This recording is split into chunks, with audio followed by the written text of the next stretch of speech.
Bismillah, alhamdulillah, wassalatu wassalamu ala rasulillah Sayyidina Muhammad ibn Abdullah wa ala alihi wa sahbihi wa man wa la hawla wa la quwwata illa billah.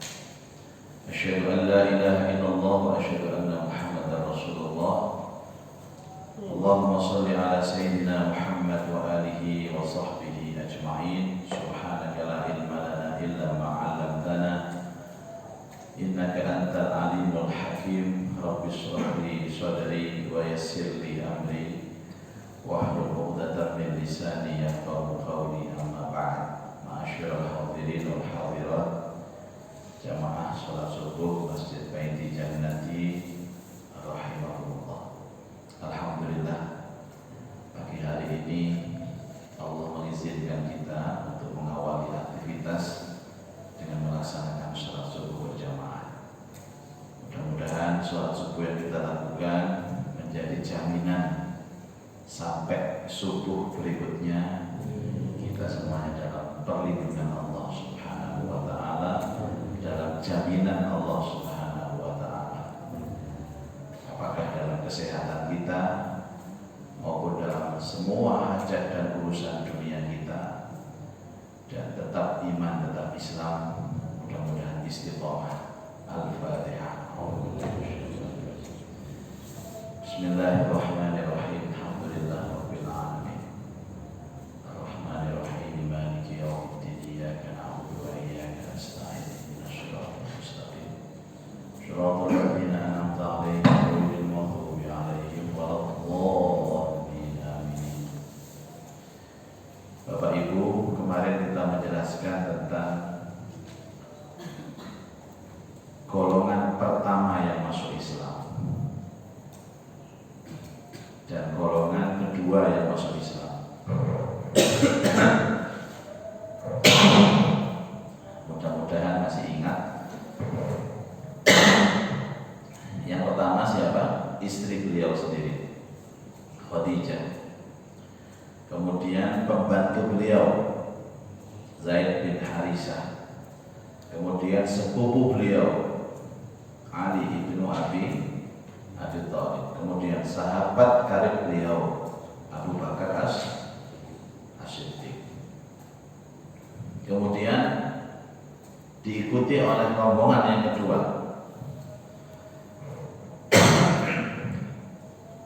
yaitu siapa? Utsman ibnu Affan, Zubair bin Awwan, Abdurrahman bin Auf, Sa'ad bin Abi Waqqas, Talhah bin Ubaidillah.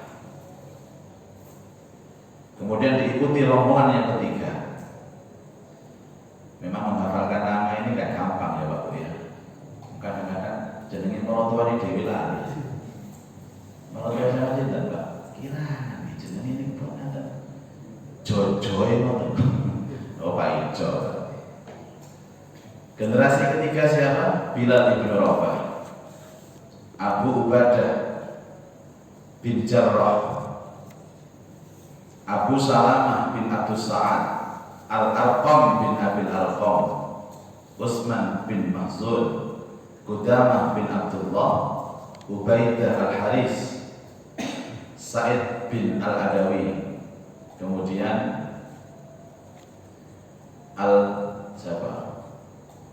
Al-Khattab, Habab bin Abdullah bin Mas'ud Az-Zuzali. Jadi ada tiga golongan yang pertama kali masuk Islam yang Allah Ta'ala kemudian sebut di dalam Al-Quran sebagai siapa? As-sabiquna awwalun. Mereka dijamin surga Allah. Nah, orang yang masuk Islam atau sahabat-sahabat yang masuk Islam pertama kali ini otomatis apa pintunya? Membaca syahadat. Setelah membaca syahadat, orang-orang ini atau sahabat-sahabat ini diperintahkan sholat. Makanya dulu pernah saya sampaikan bahwa perintah yang kemudian tercantum dalam rukun Islam itu yang 3 ada di Mekah, yang 2 ada di Madinah. 5 rukun Islam. Yang 3 apa Bapak? Syahadat, sholat, zakat. Jadi setelah ini kemudian diperintahkan sholat, setelah sholat baru diperintahkan untuk zakat. Baru fase yang kedua, yang dua perintah yang lain itu ada di Madinah. Apa? Puasa dan haji itu ada di Madinah. Nah, sekarang kita akan membahas tentang perintah kedua untuk sahabat-sahabat yang masuk Islam pertama kali, yaitu perintah sholat. Jadi sholat ini pertama kali setelah syahadat sholat. Karena sholat itu identitas. Dalam hadis Nabi Shallallahu Alaihi Wasallam menyampaikan perbedaan antara orang kafir dan orang mukmin adalah as-sholat. Makanya kalau ada orang itu statusnya muslim, status KTP maksudnya, orang mengenal dia seorang muslim, tapi kemudian dia tidak mendirikan sholat, secara otomatis dia sudah melepaskan dirinya dari Islam. Barang siapa, kata Rasulullah, meninggalkan sholat dengan sadar dan sengaja selama 3 kali berturut-turut, faqad kafar, dia telah kafir, dia telah murtad. Hati-hati Bapak. Makanya sholat ini sampai ada orang itu, saya itu Pak, sholat itu ya mau Pak, cuma satu saja yang tidak mau, sholat subuh ini saya tidak mau, gimana Pak? Boleh nggak 4 saja, setiap hari 4 saja?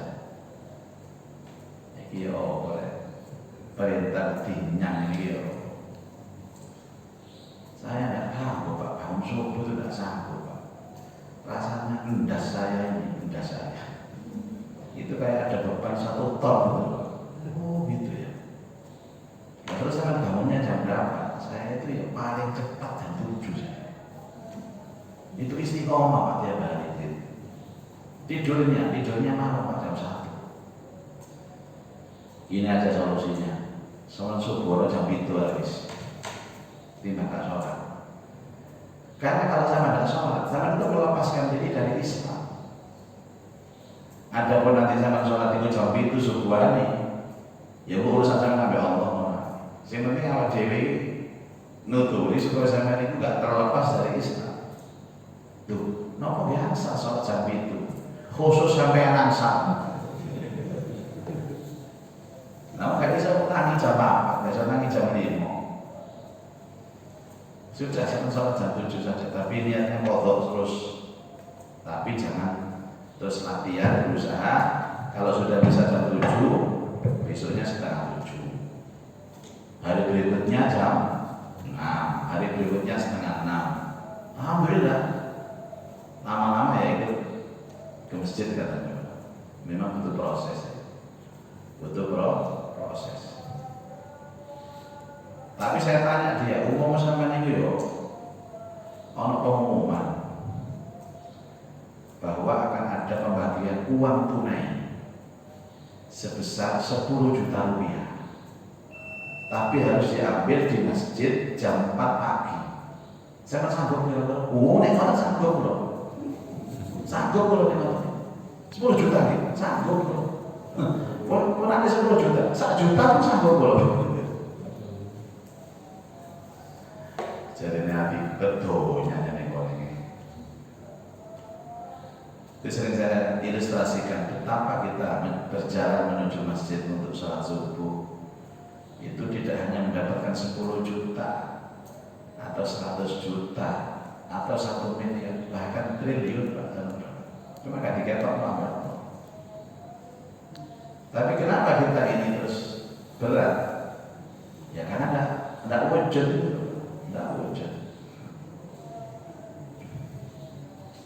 Ibu bapak sekalian, misalkan ada pembagian BLT itu setiap Jokowi pinter Pak. Sama kan asal BLT apa dari? Jenengan suki. Jari relawan pulau Tenggerian itu jadinya BLT itu 600 gitu. Itu direwangi antri Pak.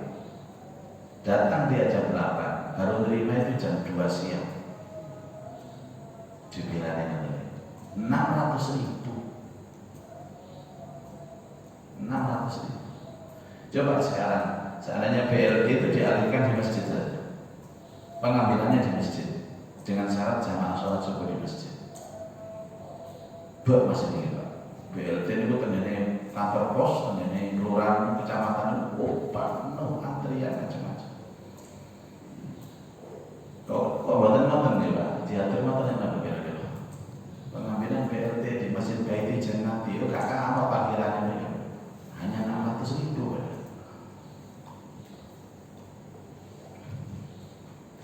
Dulu itu ada ulama besar Bapak. Orang ini kaya sekali dan dia benar-benar memanfaatkan kekayaannya itu untuk dakwah. Salah satunya adalah begitu, ingin menjadikan kampung ini guyub sholat subuhnya, ya, guyub sholat subuhnya.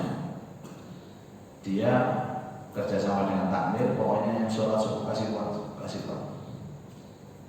Tuh, apa nanti kalau uangnya habis terus nggak sholat subuh? Sudah. Sama nggak usah ngurusi uang duit kontek, pokoknya aku duit agak tak kayak duit habis sholat subuh. Kerumuk benar Pak. Misalnya dan Baiti Jannati. Woi, sholat subuh dan Baiti Jannati. Setiap orang dapat 1 juta. Wah, kita buat banyak. Tapi pintar. Setiap sholat subuh itu wajib mendengarkan pengajian. Dan di dalam pengajian itu terus disertai, dicecar dengan hadis Quran, fadilah amal, sampai mereka itu sadar bahwa sesungguhnya uang 1 juta itu amat sangat kecil dibandingkan dengan keutamaan sholat subuh. Dan akhirnya penuh sampai sekarang penuh. Diteruskan oleh generasi-generasi berikutnya. Mau diterapkan oleh kapan? Senangnya apa ini? Apa ini? Saya setuju ya pendapat ini. Cuman kapan dipraktekkan lagi? Ini kondisi. Dua iso boleh diketahui ini. Tapi demi Allah Bapak Ibu, kalau panjenengan punya rezeki, ya di samping itu sedekah, jadikan itu untuk menjadi motivasi terbaik agar orang-orang di sekitar kita itu mau ke masjid. Sekarang ini Bapak Ibu, trending topiknya itu hanya masjid. Jangan pernah lepas dari masjid. Ya, duit berguna masjid ini, masjid ini, masjid. Supaya hati kita ini termasuk rajulun qalbuhu mu'allaqun fil masajid, orang-orang yang hatinya terikat dengan masjid. Kalau dulu saya Bapak Abu Bakar ini dulu, Utsman, Abdurrahman bin Auf, Masya Allah. Jadi kalau ada perang itu, kalau ini kita Pak, apa sebenarnya mikirnya itu mikir. Nabi ini kan tidak punya pasukan perang secara resmi. Kaya ini, kaya awak dhewe niki duwe TNI, AD, AR, AU. Tiap hari dilatih, dibiayai dengan semerap. Buka itu ini Google, berapa dana yang diperuntukkan untuk pembiayaan latihan polisi, angkatan-angkatan, triliunan. Sampai enten kalau ngisi pensiunan angkatan darat. Enten salah satu pensiunan itu ngomong, kulo niki Pak, kerja di angkatan darat itu sudah puluhan tahun. Tiap hari latihan, tembak-tembakan, peluru, wiper. Tapi sampai saat ini pensiun, tidak tahu perang. Latihan terus. Jadi orang-orang berbaju doreng itu Bapak Ibu, itu dibayar untuk latihan. Bendina latihan perang, tapi tidak tahu perang. Ini beda dengan pasukannya Rasulullah, tidak tahu ketok latihan, tapi perang terus. Gitu. Nah, diundang mengisi acara ulang tahun penerbangan angkatan laut dari Juanda itu, pus penerbang. Itu luar biasa, enten manuver, seret, latihan pesawat. Ini tadi dibayarnya kok kalau Pak komandannya sinten itu Laksamana Edwin nih. Nggih iya Pak, otomatis dibayar. Tapi pikir sampe iki dibayar perangnya apa? Maksud kula niku Papua merdeka itu perang ngono wis enak. Timbang nganggur ngono. Lah, sahabat-sahabat ini Pak, gak tahu ketok latihan. Coba. Pernah nggak ada hadis Rasulullah Shallallahu Alaihi Wasallam suatu ketika itu melatih perang, gelundung-gelundung, tembak-tembakan, panah-panahan, ada. Tapi kalau mereka di komando perang, kok bisa kompak? Biasanya komando itu umat, komandonya as-silah, as-silah, as-silah, senjata, senjata, senjata. Ayo kaum muslimin, as-silah, as-silah, as-silah. Kok iso gak tahu latihan kok dan film ini kok iso? Jawabannya apa? Salat subuh ini latihan. Kompaknya itu softnya. Komando dari panglimanya itu ya komando imam sholat. Adapun apa namanya biayanya, dana perangnya, dermawan itu kalau sudah nyumbang. Kalau sekarang itu miliaran. Usman sekali nyumbang itu 1000 ekor unta terbaik. Jadi saya katakan dulu, Nabi gitu, tidak punya kesatuan pasukan perang, tapi kok sering perang. Lu latihannya kapan? Ngomandone kapan? Maka beliau mengatakan tidak ada komando terbaik kaum muslimin kecuali sholat jamaah. Dan semuanya hampir mereka itu sahabat itu jamaah semua coba. Jadi itu yang ditakuti musuh-musuh Islam, terutama soal subuh ini, terutama sebenarnya Yahudi. Paling wedi Islam itu masjidnya penuh wedi, karena mereka mengejar Rasulullah. Wah, subuh ini penuh, tapi pasukan Islam ini solid. Terus dermawan-dermawannya ini juga siap. Kata Rasulullah SAW, Rasulullah itu komando perangnya itu enggak sebulan. Bapak-bapak, sahabat-sahabat, bulan depan kita perang. Boten, sahabat, besok kita perang. Siap Nabi. Oh, duit nih, dermawan. Jadi sebenarnya Islam itu sudah mengajarkan kesolidan dalam peperangan. Di mana? Sholat berjamaah. Yang tadi misalnya Pak ya, kejadian musibah aku tetap ada musibah di tetangga sebelah sana di mana ini butuh pertolongan dana. Pun mau serbanin biasanya beri ya ini serban itu dipakai blok dan urunan selesai. Karena sudah ngumpul Pak. Ini ngumpul enak. Komandone enak. Makanya tadi saya dermawan tadi. Pokoknya orang harus datang dulu ke masjid. Kalau sudah datang, dikasih ceramah, dikasih. Akhirnya ya mereka luar biasa. Ya mau kapan-kapan dicoba. DKI sepanduk dengan jenis kami. Sholat subuh berjamaah di Masjid Baitul Jannati dengan fasilitas masing-masing bulan mendapatkan uang tunai 1 juta rupiah. Terus bisa dikai garis kurung gitu. Baru cita-cita. Saya mau ngomong orang ajar itu tidak hanya warga sini, Pak, warga sana ke sini, tapi saya itu kadang-kadang ya membayang nomor itu, ya Allah. Jadi uang kita itu manfaat, Bapak Ibu, manfaat.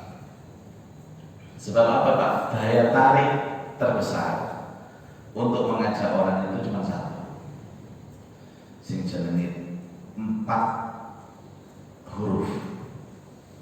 D U I T. Ini kan bahasa Indonesia.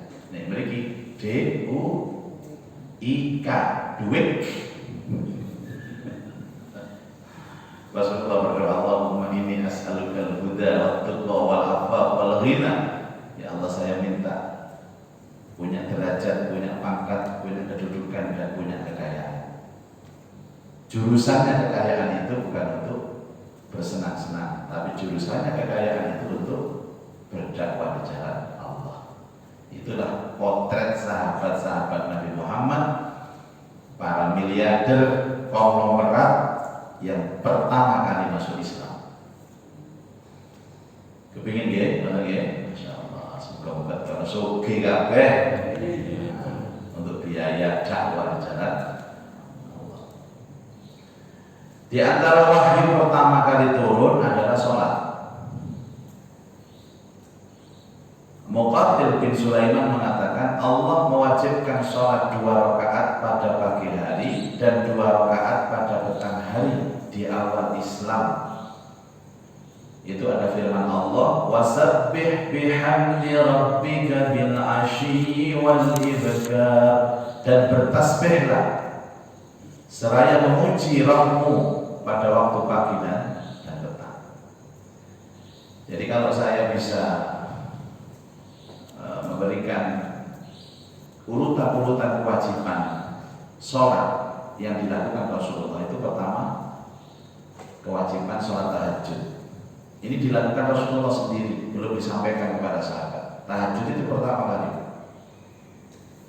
yang disampaikan kepada para sahabat, yaitu sholat pagi 2 rakaat, sholat petang 2 rakaat. Ini kedua. Baru yang ketiga nanti peristiwa Isra Mi'raj itu sholat wajib 5 waktu. Jadi 3 proses. 1 tahajud, 2 pagi dan sore, yang ketiga sholat wajib 5 waktu. Jadi Isra Mi'raj itu bukan pertama kali perintah sholat. Pertama kali perintah sholat itu sholat pagi, sholat petang. Isra Mi'raj itu fase ketiga, sholat 5 waktu. Setelah itu sudah pakem kewajiban seorang Islam melaksanakan sholat 5 waktu dalam sehari.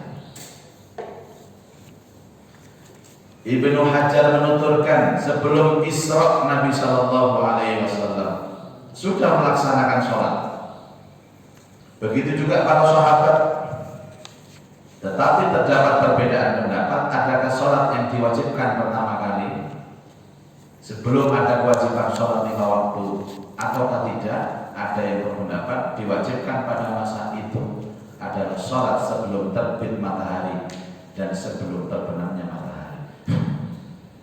Kalau sepanjangnya mengatakan sholat sebelum terbit dan sebelum tenggelam, itu sholat apa?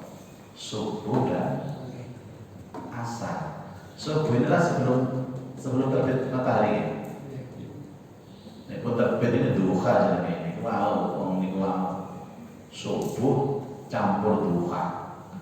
Jam itu sholli fardhu subhi kawanan lillahi kawanan.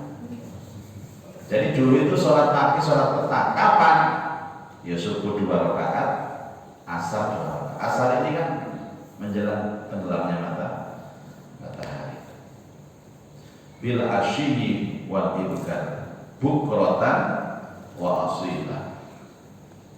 Makanya kalau ada istilah zikir pagi, ada zikir petang, itu kan ada yang mengatakan sebaiknya dibaca itu ya sesaat menjelang terbit, atau sesaat terbitnya matahari, atau sesaat tenggelamnya matahari. Ya kalau bisa wiritannya ya ba'da subuh seperti ini, atau ba'da maghrib, atau sebelum maghrib. Malam itu Bapak Ibu, malam ulama itu beda pendapat dengan istilah malam. Malam itu kan disebutkan pergantian malaikat penjaga malam dan siang. Pergantiannya itu 2, shiftnya itu 2. Ada shift pagi, ada shift sore. Shift paginya ya subuh ini. Makanya subuh ini beruntung orang itu kalau sholat subuh. karena dua malaikat penjaga itu mencatat perputaran penjaga malam dan penjaga siang. Inna Qur'anal fajri kana mashhuda. Sesungguhnya sholat subuh ini disaksikan. Yang menyaksikan siapa? Malaikat penjaga malam, malaikat penjaga siang. Terus yang disebut malam itu ada hadis mengatakan pergantian sorenya itu adalah ba'dal asar. Dulu saya menjelaskan tentang Lailatul Qadar itu. Jadi asar itu dianggap sudah malam. Asar menjelang maghrib itu dianggap malam. Nah ini sholat yang diwajibkan Rasulullah kepada Rasulullah dan sahabat sebelum sholat 5 waktu.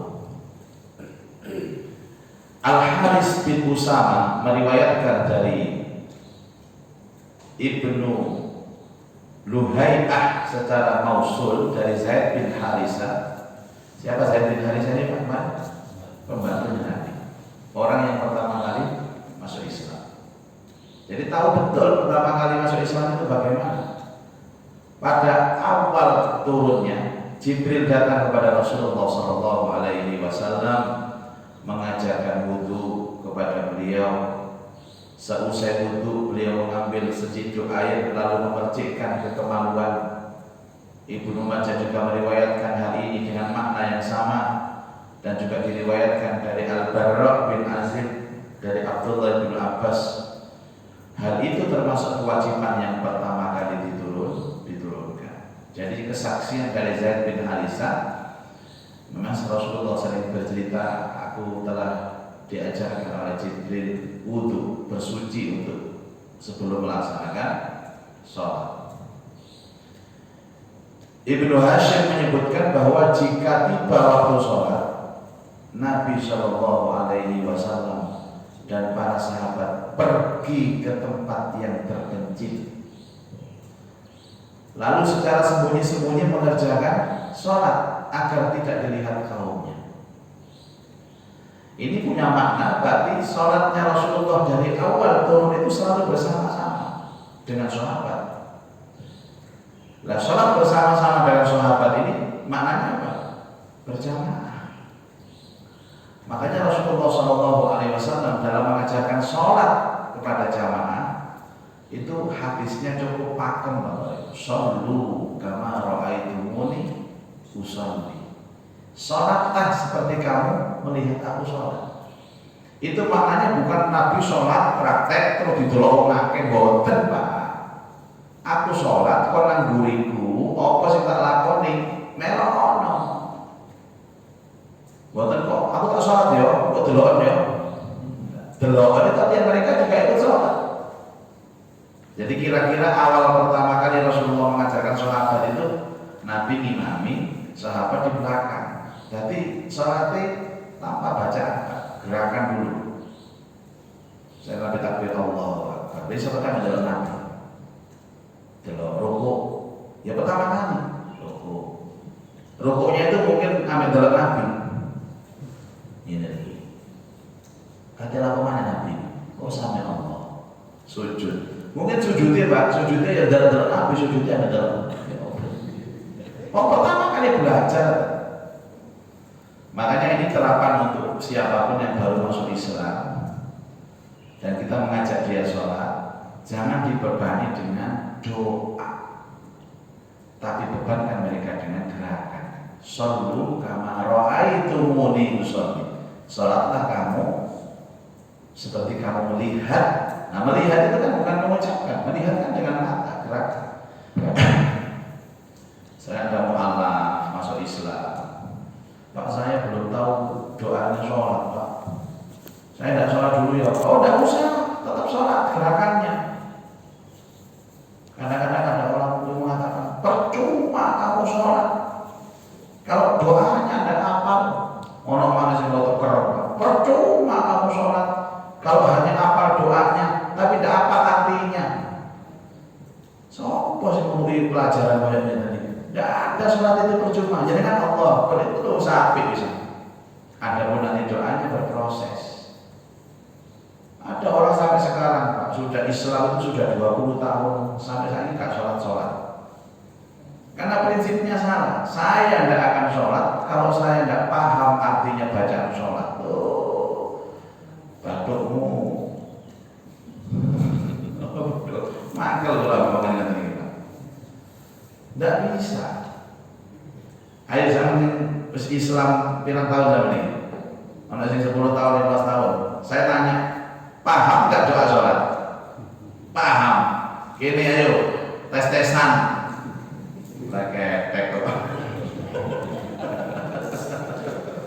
Aku sumpah kalau orang yang keren-keren ini apa Islam? Masya Allah. Wes pak aja pak, aku gak apa Ustaz. Memang aku berlawanan, wes gerakan ke dalam, wes itu. Nanti sembari kita ajari dia pelan-pelan. Kita itu sering pak, sering menjadi hakim untuk orang lain itu apa persoalannya itu. Ya. Jadilah orang yang menasihati, bukan menghakimi. Gitu. Merangkul bukan memukul. Percuma baca Quran nggak tahu artinya. Percuma. Oh, ceramah yang mana itu? Ada ini ada rotok aja ada gini. Terus aja lu. Dia nyala. Oh, so kadang-kadang itu perlu dikerasin. Si ngomong percuma mencoba nggak ngerti ini so. Saya. Terus aku tak tahu namanya. Alif lam mim itu artinya. Tolak. Aja nih kan itu. Ini gak iso kok ngomong itu. Siapa di antara kita yang mengerti Quran? Tidak ada. Kita ini hanya berproses untuk mengerti Quran. Si ngomong yang mau lu gak paham. Ojo mana tian-tian. Alif lam mim artinya aku gak paham. Loh, alif lam mim memang saya nggak tahu pak. Loh ini alif lam mim, dia tambah nggak ngerti. Kita ini kan Islam ini berproses. Islam itu kepasrahan. Jadi yang penting dengan itu sholat itu pasrahan Allah, puasa itu pasrahan Allah, zakat pasrahan Allah, baca Quran pasrahan Allah. Adapun ilmunya ini Allah yang kasih hidayah kepada kita pelan. Ngaji. Ngaji sejarahnya tadi bapak ngaji lali mana, mending ngaji mana. Ayo kira-kira yang pertama-tama biar eling kan ya?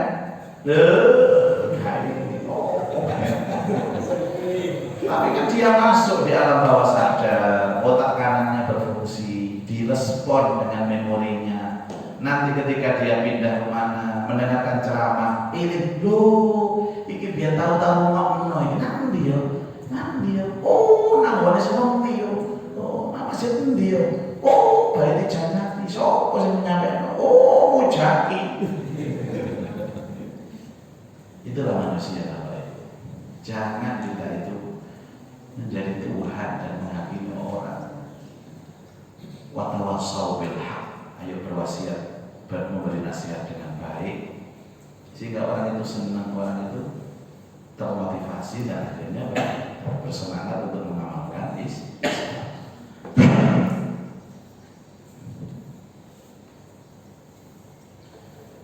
Kadang-kadang orang itu masuk Islam tuh Pak, tutup tawarruk ini ya salah. Ya tadi gitu, tahiyat akhir. Ono sing wali, ini, ya cerai. Gimana Pak Ustaz sholat saya?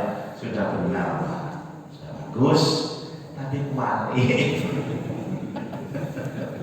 Lama mau tentang benar itu, tidak sah. Lo kok itu merah tak? Kok itu Allah tak? Kok mau gak sah? Ara'aita alladhi yanha 'abdan idza shalla.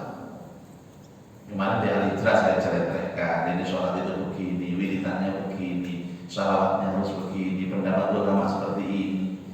Tenang Pak, ngamal Islam itu Pak. Terus ada namanya dzauq, ada syariat, ada hakikat. Hakikat sholat itu adalah rasa. Kalau panjenengan membaca tahiyat itu, kalau ikut hadisnya Nabi, tetap Allahumma sholli ala Muhammad. Tapi ada sebagian Allahumma sholli ala Sayyidina Muhammad, karena dia pakai rasa ilmu menghormati Rasulullah. Dan ulama sepakat tidak membatalkan sholat. Mau nambahi Allahumma sholli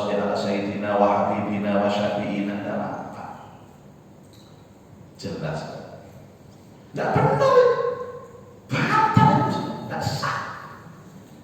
Koyo ane Gusti Allah, koyo asisane Gusti Allah, model itu koyo mulia gak sah, mulia kabeh ya Allah ya Rabbi ya.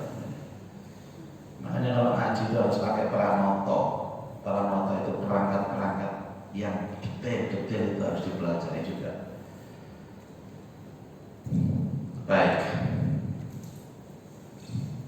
Jadi Rasulullah itu Pak, kalau sudah sholat misalkan jamaah yang ikut itu sudah 20 orang, ayo sholat. Bukan di rumah beliau, tidak muat Bapak. Rumah beliau itu pernah ya, panjenengan tahu apa namanya ornamennya atau luasnya itu hanya muat orang duduk itu hanya orang 4 orang 5. Ini jamaah yang sudah masuk Islam tadi berapa ya? Hampir 25 orang.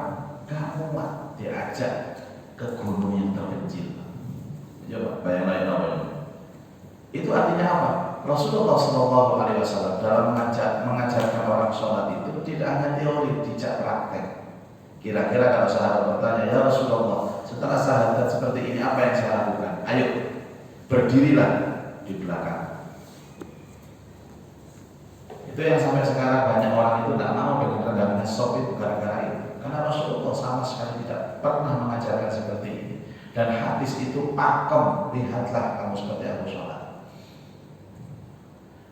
Rasulullah itu ada kalau kakinya itu rendah sedikit itu sudah mau takbir, tidak takbir. Maaf, tolong dirapatkan lagi. Ada dadanya itu sahabat itu untuk moncong ini, mungkin kepikir maju, mungkin kalau ini biasanya ketua RT, ketua RW, nutur dulu ketua RW, mungkin anggota DPR itu Rasulullah mau takbir tidak jadi, Pak luruskan dulu, betapa pentingnya. Dan Rasulullah mengatakan kesempurnaan sholat itu ada pada apa namanya mendirikan shaf. Mendirikan shaf itu maknanya 2. 1 lurus, 2 rapat. Bukan salah satu. Lurus kok gak rapat, ya gak bisa afdol. Rapat gak lurus, ya bodoh. Jadi rapat dan juga lurus. Makanya baik nanti harus rapat sekarang sudah harus rapat. Karena tidak ada yang peraturan pemerintah, peraturan majelis ulama, peraturan menteri agama untuk mengatur shaf tidak ada. Itu kan hanya menakut-nakuti saja. Makanya saya kadang-kadang itu repot kalau kita itu bicara masalah manusia. Manusia itu kan memang sengaja diciptakan dari tanah. Tanah itu kalau kita lihat itu bahasanya apa? Tanah itu menyatu dengan bumi. Bumi itu bahasa Arabnya al-ard, langit sama, bumi al-ard. Al-ard dari suku kata ro-do, artinya ridho. Ridho itu rela, bumi itu rela, diinjak rela, didoni rela, dibelegi bokong gede ya rela, tidak pernah protes.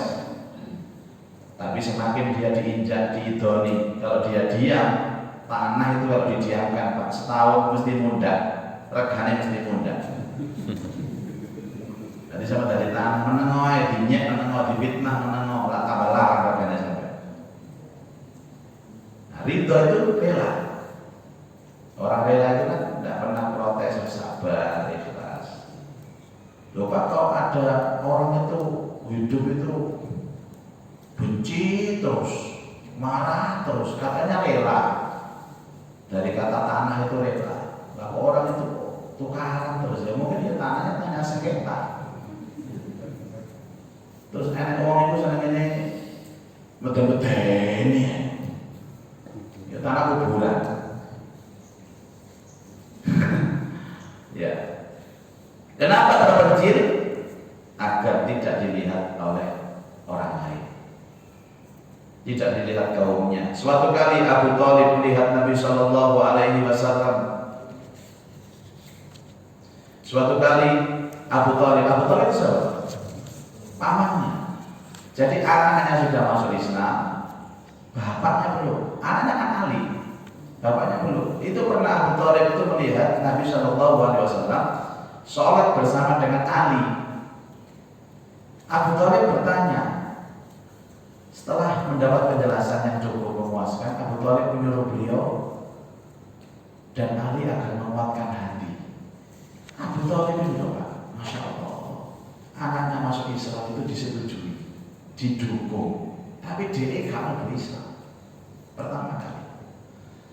Jadi Abu Thalib ini sebaik-baik paman Rasulullah yang mendukung dakwah Rasulullah, mendukung anaknya sendiri masuk Islam, tapi dirinya tidak masuk Islam. Makanya sampai ada nanti cerita tentang Abu Thalib. Di dalam hadis dia di neraka, tapi dia mendapat fasilitas. Yang disiksa itu hanya telapak saja. Nanti ada hadis berikutnya. Telapannya kaki. Itu saja yang kena panas api neraka. Tapi prosesku ya telapak ya Allah. Wis ngene Pak sama anak geni nggih. Saya kowe dadi Abu Thalib Pak. Anak geni telapak bae sama ninja. Ya Allah Pak. Wong kula nek kadang-kadang geni waduh loh. Ya itu gambaran Rasulullah SAW bahwa siksa itu begitu pedih dan itu hanya terjawab dengan 2 kalimat syahadat. Orang yang pernah bersyahadat, orang ini menjadi fida'an lahu minan nar. Syahadatnya itu bisa mencegah dia dari azab neraka. Lah Abu Thalib ini wong fasik. Lho sampeyan yo kalah sama Nabi. Abu Thalib sampai Abu Jandal kalah. Tapi karena dia tidak bersyahadat, walaupun ada ulama mengatakan dia bersyahadat, tapi Rasulullah mengatakan dia belum bersyahadat. Itu loh mahalnya syahadat. Syahadat itu menjadi tebusan kita kepada Allah agar kita terbebas dari api. Mari ngomong ini syahadat atau gak sholat. Itulah yang terjadi Bapak Ibu di fase awal perintah sholat. Baik, saya kira ini mudah-mudahan menjadi keterangan yang manfaat. Al-Fatihah.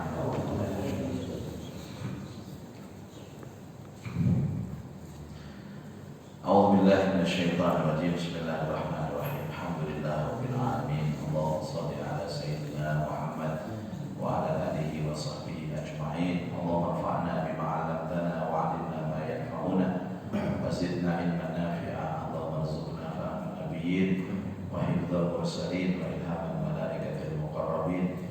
Rabbi yassir wa la tu'assir, Rabbi tammim bil khairi, innaka ala kulli syai'in qadir. Rabbana atina fid dunya hasanah wa fil akhirati hasanah wa qina adzabannar. Wa sallallahu ala sayyidina Muhammadin wa alihi wa sahbihi ajma'in.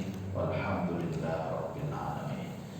Subhanakallahumma wa bihamdika asyhadu an la ilaha illa anta astaghfiruka wa atubu ilaik. Assalamualaikum warahmatullahi wabarakatuh.